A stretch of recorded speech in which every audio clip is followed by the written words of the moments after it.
Hello नमस्कार साथियों, स्वागत है हमारे यूट्यूब चैनल मैथ दर्शन पर। मैं पूनम चंद आपका बहुत बहुत स्वागत करता हूं। आज मैं आपके लिए लेकर आया हूं महाराजा गंगा सिंह यूनिवर्सिटी बीकानेर यानी MGSUS के जो हमारा सेकेंड सेमेस्टर होने वाला है केमिस्ट्री का, उसके इम्पोर्टेंट क्वेश्चंस लेकर आया हूं। तो परीक्षा की दृष्टि से बहुत ही ज़्यादा महत्वपूर्ण है हमारे ये क्वेश्चंस रहने वाले हैं, इसलिए आप अगर ये क्वेश्चंस करके जाते हो तो परीक्षा में काफ़ी अच्छा स्कोर कर पाओगे। आज हमारी रहने वाली एक आज का नया सेशन बहुत आपके लिए बहुत इंपॉर्टेंट है। यदि आपने पूरे वर्ष कुछ नहीं पढ़ा है, अगर आप ये क्वेश्चंस करके भी जाते हो तो 100 में से 80% मैं ये गारंटी के साथ कह सकता हूँ ये आएंगे। तो आप ये करके ज़रूर जाना है। तो बिना देरी के हम शुरू करते हैं आज की क्लास। उससे पहले मैं आपसे एक बात कहना चाहता हूँ, यदि आप हमारे चैनल पर नए हैं और आगे भी आपके एग्ज़ाम्स होंगे, बहुत सारे एग्ज़ाम होंगे, तो उस सब के गेस्ट पेपर मैं यहीं पर अपलोड करता हूँ। तो आपसे विनती रहेगी कि आप हमारे चैनल मैथ दर्शन को अभी सब्सक्राइब कर लीजिए और जो हमारा ये वीडियो है इसको ज़्यादा से ज़्यादा दोस्तों के साथ शेयर कीजिए, क्योंकि ये बहुत इम्पोर्टेंट आपके लिए सेशन रहने वाला है। काफ़ी बार एग्ज़ाम में पूछ से गए क्वेश्चंस हैं। तो शुरू करते हैं। हम चर्चा करेंगे, यूनिट वाइज चर्चा करेंगे किस यूनिट में कौन से क्वेश्चंस इंपॉर्टेंट है। पहला क्वेश्चन है हमारा संक्रमण धातु व बंध सिद्धांत। तो संक्रमण धातु व बंध सिद्धांत वाला काफ़ी बार ये क्वेश्चंस पूछा गया है। इसमें क्वेश्चंस क्या आता है, देखो यूनिट में ये हमारी यूनिट है संक्रमण धातु और संकुल बंध सिद्धांत, ये तो एक यूनिट का नाम है। इसमें क्वेश्चंस है, देखो संयोजकता बंध सिद्धांत की मुख्य सीमाएं क्या है, क्रिस्टल क्षेत्र CFT इन सीमाओं को किस प्रकार दूर करता है। ये बहुत ज़्यादा महत्वपूर्ण क्वेश्चंस है। तो इसका देखो पहला है संयोजकता बंध सिद्धांत VBT की कुछ सीमाएं। तो हम कलर चेंज कर लेते हैं, मेरे ख्याल से आपको थोड़ा सा किसमें कम दिख रहा होगा। तो देखो क्या है संयोजकता बंध सिद्धांत VBT की क्या कमियां है, रंग एवं इलेक्ट्रॉनिक स्पेक्ट्रा, चुंबकीय गुणों की मात्रात्मक व्याख्या, संकुलों का ज्यामितीय पूर्वानुमान और ऊष्मागतिकी व गतिकीय स्थायित्व। ये हमारे जो VBT की सीमाएं हैं, इसका वर्णन आगे देखिए, आप पढ़ लो, देखो आगे दिया हुआ है विस्तार से। उसके बाद आता है CFT द्वारा इन सीमाओं का निर्धारण किस प्रकार करता है। बाद में एक क्रिस्टल फील्ड थ्योरी यानी CFT आई थी। CFT ने इसका निर्धारण किस प्रकार किया था, देखो CFT लिगेंडों को बिंदु आवेश मानकर D कक्षों के विपवर्तन की अवधारणा दी थी उन्होंने। DD संक्रमण के आधार पर संकुलों के रंग, उच्च संकरण और संकरण संकुलों के गठन तथा संकुलों के चुंबकीय गुणों की सटीक मात्रात्मक व्याख्या करता है CFT। जो CFT क्रिस्टल फील्ड थ्योरी आई थी, उन्होंने जो VBT थ्योरी थी पहले वैलेंस बॉन्ड थ्योरी, उसकी कुछ कमियां थी, उसको इन्होंने दूर किया। तो ये जो CFT और VBT वाला जो क्वेश्चन है ये बहुत इंपॉर्टेंट क्वेश्चन है, काफ़ी बार एग्ज़ाम में पूछा भी गया है। तो आपको ये क्वेश्चंस करके जाना है, इसका आंसर मैंने आपको बता दिया। नेक्स्ट क्वेश्चंस की हम बात करते हैं। नेक्स्ट क्वेश्चंस है अष्टफलकीय व चतुष्फलकीय संकुलों में D कक्षों का क्रिस्टल क्षेत्र विपटन आरेख सहित समझाइए। और डेल T और डेल नोट में क्या लिखना है, जो रिलेशन होता है वो भी लिखना है। तो हमारा जो देखो किस प्रकार है, देखो पहला है अष्टफलकीय संकुलों में विपटन। अष्टफलकीय संकुलों में विपटन क्या होता है, अष्टफलकीय क्षेत्र में लिगेंड XYZ अनुदिश पहुँचते हैं। अक्षों पर क्या होता है, D कक्षक होते हैं, ये अक्षों पर ये DX score, Y score, DZ score होते हैं। ये क्या होता है, थोड़े अधिक प्रतिकर्षित होते हैं। और ये जब ये ज़्यादा प्रतिकर्षित हो गए तो ये उच्च ऊर्जा स्तर में चले जाएंगे। और जो निम्न कक्षक होते हैं वो कौन से होते हैं, DXY, DYZ, DZX और T2G। ये क्या होता है, कम प्रतिकर्षण होता है, इसलिए ये क्या होता है, निम्न ऊर्जा में स्तर में चले जाते हैं। तो ये उच्च ऊर्जा और निम्न ऊर्जा में अष्टफलकीय संकुलों में इस प्रकार कार्य करता है। पहला है इजी कक्षक। इजी कक्षक में क्या होता है, इसी कक्षक में देखो +0.6 डेल नॉट, ये वर्जित ऊर्जा अंतराल है। वर्जित ऊर्जा अंतराल का मान इतना बढ़ जाता है। और T2G में इसका मान होता है -0.4 डेल नॉट, इसका घट जाता है। T2G में ये वर्जित ऊर्जा अंतराल कम होता है, जबकि EG में ये बढ़ता है। क्योंकि जो हमारा EG कक्षक होता है वो हमारे कक्षक देखो थोड़ा सा क्या होता है, ज़्यादा होता है, अधिक प्रतिकर्षित होता है। अधिक प्रतिकर्षित होगा तो ऊर्जा भी ज़्यादा होगी, ऊर्जा ज़्यादा होगी तो इसका वर्जित ऊर्जा अंतराल है वो भी मान क्या होगा, ज़्यादा होगा, और T2G में कम होगा। अगला है चतुष्फलकीय संकुलों में विपाटन। तो चतुष्फलकीय संकुलों में विपाटन किस प्रकार है वो हम देखते हैं अगले पेज में। नेक्स्ट हमारा है देखो चतुष्फलकीय संकुलों में विपाटन। जो चतुष्फलकीय क्षेत्र होता है, तो चतुष्फलकीय क्षेत्र में लिगेंड अक्षों के बीच में उपस्थित होते हैं, ये आपको पता है। इसलिए जो T2G EXYZ है अधिक प्रतिकर्षित होगा, और EG कक्षक है वो क्या होगा, निम्न में होगा, तो G सबशिष्ट का प्रयोग नहीं होता है। ये डेल T और डेल नोट में संबंध है। ये काफ़ी बार आपके जो MCQ क्वेश्चन आते हैं और रिक्त स्थान आते हैं उसमें ये पूछ जाता है कि इसके जो रिलेशन होता है डेल T और डेल नोट का, ये क्या होता है। उसके बाद है चतुष्फलकीय संकुलों में लिगेंडों की संख्या क्या होती है, कम होती है, और लिगेंडों के बीच कक्षों की दिशा नहीं होने के कारण इसका डेल नोट से लगभग आधा होता है। इसी कारण चतुष्फलकीय क्या होता है, सदैव उच्च संकीर्ण में होते हैं। चतुष्फलकीय जो संकुल होते हैं वो हमेशा किस में होते हैं, हाई स्पिन में होते हैं, लो स्पिन में नहीं होते हैं। उसके बाद हमारा जो तीसरा इसका क्वेश्चन है वो है देखो, क्रिस्टल क्षेत्र विपाटन को प्रभावित करने वाले प्रमुख कारक कौन कौन से हैं। क्रिस्टल क्षेत्र विपाटन को प्रभावित करने वाले प्रमुख कारक कौन कौन से हैं। तो क्रिस्टल क्षेत्र विपाटन मान निम्नलिखित मुख्य कारकों पर निर्भर करता है। किस किस पर निर्भर करता है, देखो लिगेंड की प्रकृति पर निर्भर करता है। प्रबल क्षेत्र लिगेंड का होना चाहिए, अधिक विपाटित करते हैं। जो हमारा प्रबल क्षेत्र होगा तो उसको क्या करेगा, अधिक विपाटित करेगा, जबकि दुर्बल लिगेंड होगा उसको क्या करेगा, कम विपाटित करेगा। ये एक स्पेक्ट्रो रासायनिक सरणी पर आधारित होता है, ठीक है। दूसरा है धातु आयन पर आवेश। तो धातु आयन पर आवेश किस प्रकार निर्भर है, देखो धातु आयन पर ऑक्सीकरण अवस्था अधिक होगी, लिगेंड उतना क्या होगा, आकर्षित होगा, और विपाटन ऊर्जा डेल नोट का मान भी क्या होगा, बढ़ेगा। आगे है मुख्य क्वांटम संख्या। तो मुख्य क्वांटम संख्या का मान किस प्रकार इसमें होता है, देखो 3D से 4D तथा 5D श्रेणियों में जाने पर कक्षकों का मान क्या होता है, बढ़ता है, और लिगेंडों के साथ अतिव्यापन क्या होता है, अधिक होता है, और विपाटन का क्रम किस प्रकार है, ये क्रम होता है विपाटन का, ठीक है। और संकुल की ज्यामिति किस प्रकार होती है, इसमें देखो ज्यामिति देखो इसमें होती है, अष्टफलकीय संकुलों का विपाटन मान चतुष्फलकीय संकुलों की तुलना में अधिक होता है। किसका विपाटन अधिक होता है, किस विपाटन का मान अधिक होता है, चतुष्फलकीय संकुलों की तुलना में अष्टफलकीय संकुलों का विपाटन अधिक होता है।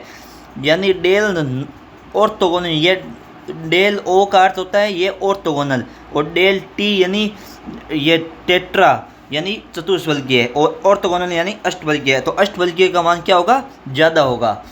आगे हम चर्चा करते हैं क्वेश्चन नंबर 4। क्वेश्चन नंबर 4 है हमारा, देखो क्या है, वर्ग समतल संकुलों में ट्रांस प्रभाव क्या है, इसकी क्या है क्रिया विधि है। तो ये आपको समझानी है, ट्रांस प्रभाव क्या होता है और इसकी क्रिया विधि क्या है। ये भी काफ़ी बार एग्जाम में पूछा गया है, तो आपको ये भी देख के जाना है। देखो पहला है ट्रांस प्रभाव। वर्ग समतलीय संकुलों में किसी लिगेंड की वे क्षमता जिसके द्वारा अपनी विपरीत स्थिति पर लिगेंड को प्रतिस्थापित करने की दर क्या हो जाती है, बढ़ जाती है, तो उसको क्या कहेंगे, हम ट्रांस प्रभाव कहेंगे। ट्रांस प्रभाव किसे कहेंगे, शायद आपको यहाँ पता चल गया होगा। उसके बाद हमारा आता है ट्रांस प्रभाव की श्रेणी। ये होती है हमारे विद्यार्थियों ट्रांस प्रभाव की श्रेणी, किस प्रकार ट्रांस प्रभाव कार्य करता है, तो ये होता है, ठीक है। उसके बाद आता है सिद्धांत एवं इसकी कार्य विधि। इसके सिद्धांत क्या है और ये किस क्रिया विधि पर आधारित है। देखो पहला है ध्रुवण सिद्धांत, ये पोलराइजेशन थ्योरी पर आधारित है। देखो प्राथमिक लिगेंड केंद्रीय धातु आयन को ध्रुवित करता है, जिससे ट्रांस स्थिति वाले बंध की मजबूती कम हो जाती है और ये आसानी से हट जाता है। दूसरा है pi bonding theory. Pi bonding theory में क्या है, CO है, CN है, C2H5 है। जैसे पाई अम्ल लिगेंड धातु से D इलेक्ट्रॉन ग्रहण करने करके मध्यवर्ती ऊर्जा कम कर देते हैं, उससे क्या कहे SN2 क्रियाविधि, ये होती है SN2 क्रियाविधि। तो ये भी आपको करके जानी है। अगला पेज हम लेते हैं, कौन सा नया, एकदम नया क्वेश्चंस के साथ है। देखो अगला पेज क्या है, चुंबकीय गुण एवं इलेक्ट्रॉन स्पेक्ट्रा। तो चुंबकीय गुण एवं electron spectra unit number 2 start हो चुकी है हमारी। तो 2nd यूनिट के लिए हम अपना कलर चेंज कर लेते हैं। हमारी 2nd यूनिट स्टार्ट हो चुकी है विद्यार्थियों। 2nd यूनिट में कुछ मोस्ट इम्पोर्टेंट क्वेश्चंस है। देखो चुंबकीय गुण और इलेक्ट्रॉन स्पेक्ट्रा की एक यूनिट है। पहला है चक्रण मात्र सूत्र क्या होता है, LS युग्मन क्या होता है, कक्षीय योगदान क्या होता है, इसको समझाना है। तो चक्रण मान सूत्र क्या होता है ये देखो बताना है। प्रथम संक्रमण श्रेणी में संकुलों में कक्षीय कोणीय संवेग क्रिस्टल द्वारा समित हो जाते हैं, अतः चुंबकीय आघूर्ण केवल इलेक्ट्रॉनों के चक्रण पर निर्भर करता है। μS का मान होता है, देखो इस प्रकार होता है चक्रण में, ये पूरा अंडर है, √n कोष्टक n+2।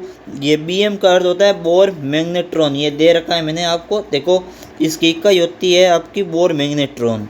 ये काफ़ी बार आपके रिक्त स्थान पूछ लेगा। अगला है LS युग्मन, यानी LS कपलिंग किस प्रकार होती है। इसमें देखो आपको बड़ा कर देगा, अगर आप दिख नहीं रहा है तो देखो LS कपलिंग किस प्रकार होती है। हल्के परमाणु में इलेक्ट्रॉनों के कक्षीय कोणीय संवेग आवेश में युग्मित होकर कुल क्या बनाते हैं, कक्षीय संवेग L बनाते हैं, तथा संकरण संवेग युग्मित होकर S बनाते हैं। तत्पश्चात L और S युग्मित होकर कुल कोणीय संवेग J बनाते हैं। J क्या होता है, LS और से L+S, इस प्रकार होता है। अगला है हमारा देखो कक्षीय योगदान, इसका ऑर्बिटल जो होता है ना उसमें क्या इसका योगदान होता है। देखो यदि D इसी प्रकार के हो कि इलेक्ट्रॉनों को बिना ऊर्जा परिवर्तन कक्ष से एक दूसरे से घूर्णन संभव हो तो कक्षीय योगदान बनता है। ये इस प्रकार कक्षीय योगदान होता है। देखो उसके बाद क्वेश्चन नंबर 6, यूनिट 2 का क्वेश्चन नंबर 6, इलेक्ट्रॉन संक्रमण के लिए चयन rule, selection rule for electronic transition के लिए क्या होता है। तो पहला है हमारा देखो संक्रमण धातु संकुलों में स्पेक्ट्रा अवशोषण 2 प्रमुख चयन नियम लागू होते हैं। पहला है संकरण नियम, इलेक्ट्रॉन संक्रमण के दौरान, दोबारा देखना, हम यहाँ तक देख रहे थे चक्रण नियम के तक, तो दोबारा देखिए चक्रण नियम क्या होता है। इलेक्ट्रॉनिक संक्रमण के कारण क्वांटम जो संख्या में परिवर्तन क्या होता है, 0 होता है, अर्थात संक्रमण केवल समान संक्रमण बहुता वाले पदों के मध्य होता है और अनुमति प्राप्त होता है। ये इस प्रकार सिंगलेट के मध्य, ट्रिपलेट के मध्य, इस प्रकार ये हमारा होता है चक्रण नियम। दूसरा है लेपोर्ट चयन नियम। लेपोर्ट चयन नियम भी काफ़ी बार पूछा गया है। तो लेपोर्ट चयन नियम में क्या होता है, देखो वातावरण में केवल वे संक्रमण अनुमत होते हैं जिनमें कक्षक द्विगुणित सम्मित बदलती है। अनुमत संक्रमण JUG, इस प्रकार। वर्जित संक्रमण ये इस प्रकार होता है, देख लेना, आप पढ़ लेना। अगला है PD संक्रमण के कारण DD संक्रमण आंशिक रूप से अनुमत होता है, जिसे दुर्बल अवशोषण बैंड कहते हैं, अवशोषण बैंड प्राप्त होते हैं। अगला हमारा आता है देखो विद्यार्थियों, आगे देखिए हमारे क्वेश्चन नंबर 7। ये क्वेश्चन नंबर 7 है ना, ये पक्का 100% पूछा जाएगा। मैंने काफ़ी बार ये एग्ज़ाम में पूछा गया है। देखो पहला कि ये क्या है, ये फिक्स है, ये संकुल है। संकुल का क्या बताना है आपको, आर्गेल आरेख बनाना है। तो इस संकुल, ये इसमें टाइटेनियम है, टाइटेनियम, तो इस प्रकार आपको ये क्वेश्चंस, टाइटेनियम एक्सा एक्वा है शायद, ये देख लेना ये क्या है। इस संकुल के बारे में ये आर्गेल आरेख जरूर पूछता है, तो आपको ये बार बार पूछा गया है। मेरा लिखा हुआ भी है देखो साथ में, बहुत बार पूछा गया है ये क्वेश्चन, क्योंकि हर बार इंपॉर्टेंट क्वेश्चन है। आपके केवल एक ही ये एलिमेंट दिया हुआ है इस प्रकार का। तो टाइटेनियम का इलेक्ट्रॉनिक विन्यास 3D1 होता है। मुक्त इलेक्ट्रॉन के लिए निम्नतम पद कितना होता है? D2 होता है। आगे हम इसके बारे में कुछ शायद और जानते हैं। देखो आगे इसके बारे में लिखा है मैंने, आगे मैंने आपको लिखा है, देखो क्या है, अष्टफलकीय क्षेत्र में D2 पर दो ऊर्जा स्तर विभाजित हो जाते हैं। एक होता है ये दो ऊर्जा स्तर होता है। इस पर इलेक्ट्रॉनिक संक्रमण किस प्रकार होता है? इसका निम्नतम अवस्था में एकल डी इलेक्ट्रॉन D2G में कक्षक में स्थित होते हैं, जबकि प्रकाश अवशोषित करके इलेक्ट्रॉन EG कक्षक में उत्तेजित होता है। ये इस प्रकार, ठीक है। और अवशोषण स्पेक्ट्रम किस्म की क्या विशेषता होती है? संकुलदर्शी क्षेत्र में लगभग 20,300 सेंटीमीटर यानी 500 नैनोमीटर तरंग दैर्ध्य का एक चौड़ा अवशोषण शिखर प्रदर्शित करता है। इसी अवशोषण के कारण इसका जो इस संकुल का जो विलयन है वो बैंगनी रंग का दिखाई देता है। और अवशोषण बैंड की चौड़ाई का कारण जॉन टेलर विकृति है। ये आपको पता होना चाहिए कि जो हमारा ये संकुल दे रखा है इसका बैंगनी रंग क्यों दिखाई देता है। तो ये आपको पूछ सकता है क्यों दिखाई देता है, तो ये आपको पता लगाना है क्यों अवशोषण के कारण ये दिखाई देता है। तो मैंने अभी आपको पूरा एकदम क्वेश्चंस बताया है, काफ़ी बड़ा भी आ जाए तो भी हम कर सकते हैं। आगे हम देखते हैं विद्यार्थियों यूनिट नंबर 3 की बात करते हैं। यूनिट नंबर 3 में विद्युत रसायन अगिमन अंक एवं संसारण के बारे में। तो पहला है कोलराउस का स्वतंत्र आयनन नियम क्या है? इसके दो अनुप्रयोग लिखने हैं।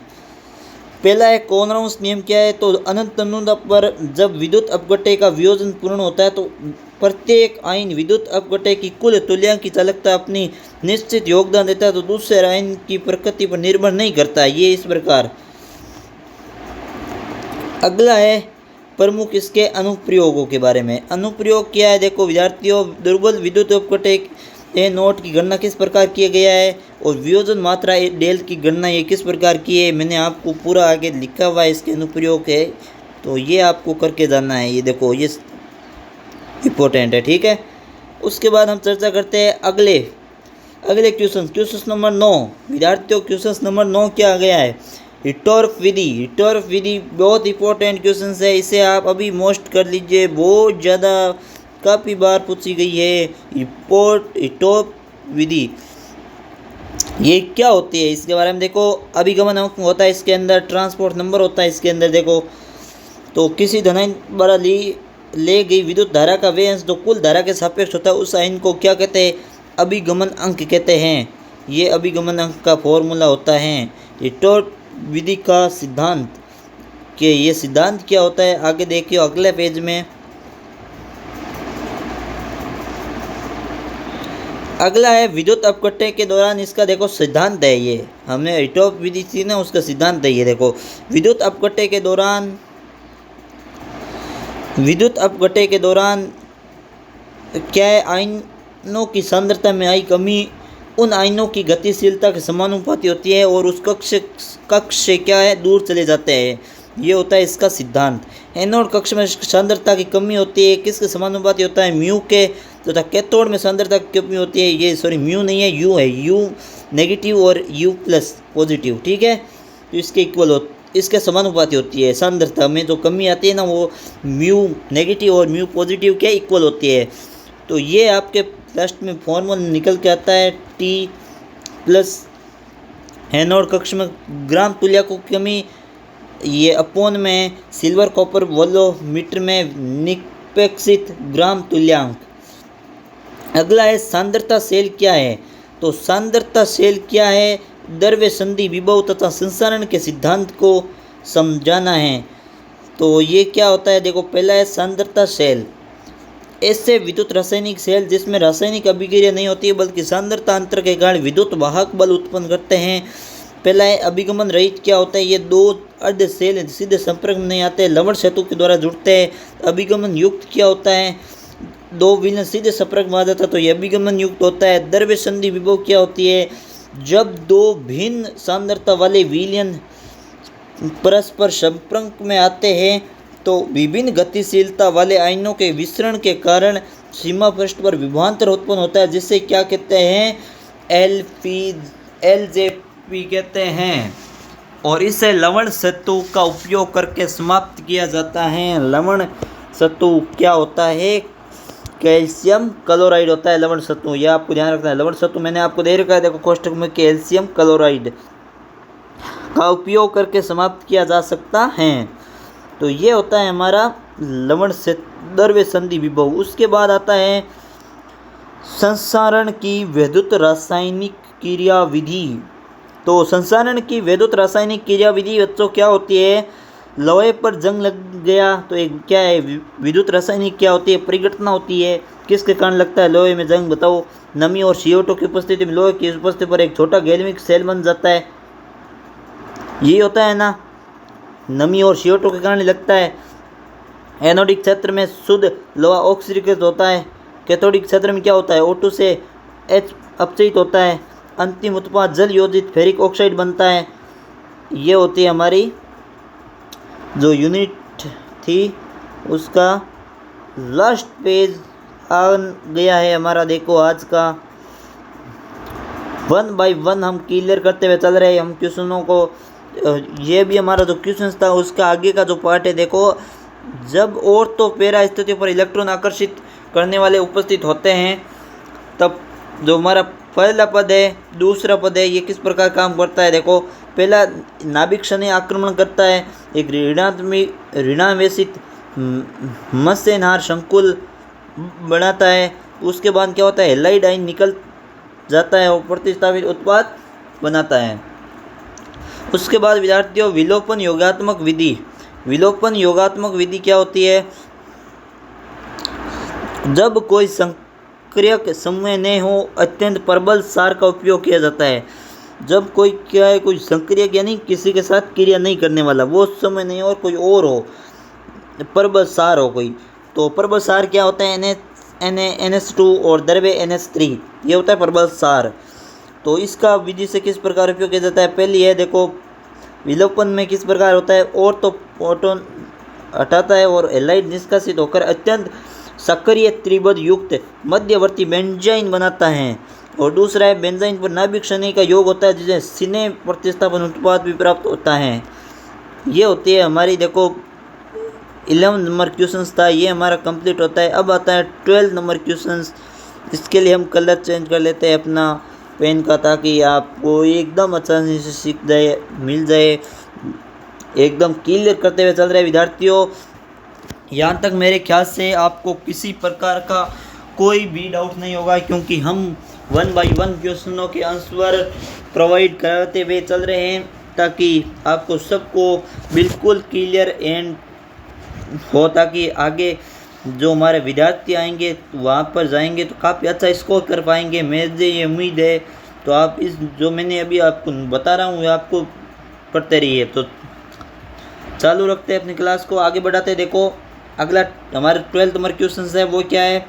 एरिल हैलाइडों के नाभिकीय तथा पार्श्व श्रृंखला हैलोजनीकरण अभिक्रियाओं में क्या लिखना है? अंतर लिखना है। ये ऑर्गेनिक यूनिट का क्वेश्चन है।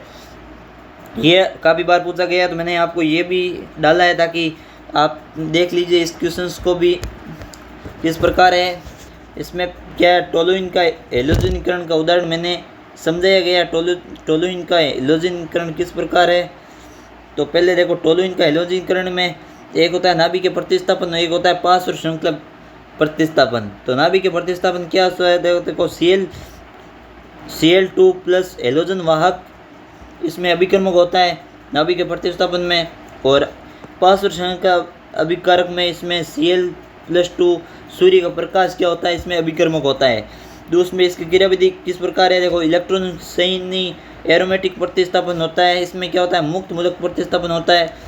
उत्पाद क्या बनता है इसमें? देखो, O क्लोरोटोलुइन और P क्लोरोटोलुइन, और इसमें उत्पाद बनता है बेंजीन क्लोराइड, बेंजेल क्लोराइड, बेंजेल क्लोराइड है ये, और बेंजो ट्राइक्लोराइड। इस प्रकार ये उत्पाद बनते हैं।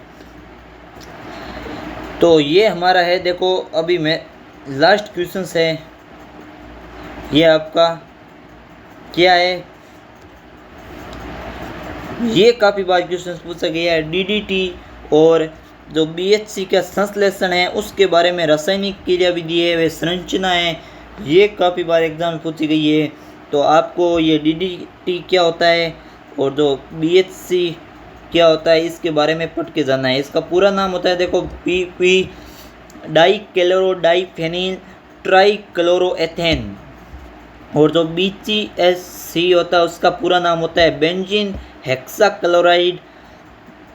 इतना ही होता है, आगे तो ये ऐसे ही लिखा हुआ है 667 इसका जो वेट होता है वो होता है। और ग्रामेक्सिन को भी कहते हैं, इसे लिडेन भी कहते हैं, ये दूसरे नाम है इसके, ठीक है।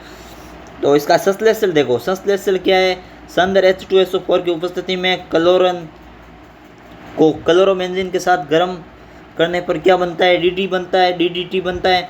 ये आपको रिएक्शन पढ़ के जानी है, काफ़ी इंपॉर्टेंट क्वेश्चन है, तो ये आपको रिएक्शन आनी चाहिए। इसकी उपयोग क्या है, ये एक अत्यंत प्रभावी कीटनाशक होता है, मच्छरों के नियंत्रण में अतु संपर्क विष के रूप में उपयुक्त होता है, और उसके नॉन बायोडिग्रेडेबल गुण के कारण कई जगह प्रतिबिंबित भी होता है ये, इसलिए ये नहीं मिलता कहीं पर भी। दूसरा है बीएचसी। बीएचसी क्या होता है, संश्लेषण देखो, इसका पैराबैंगनी प्रकाश सूर्य के प्रकाश की उपस्थिति में बेंजीन के क्लोरीन के साथ योगात्मक अभिक्रिया कराने पर बीएचसी बनता है।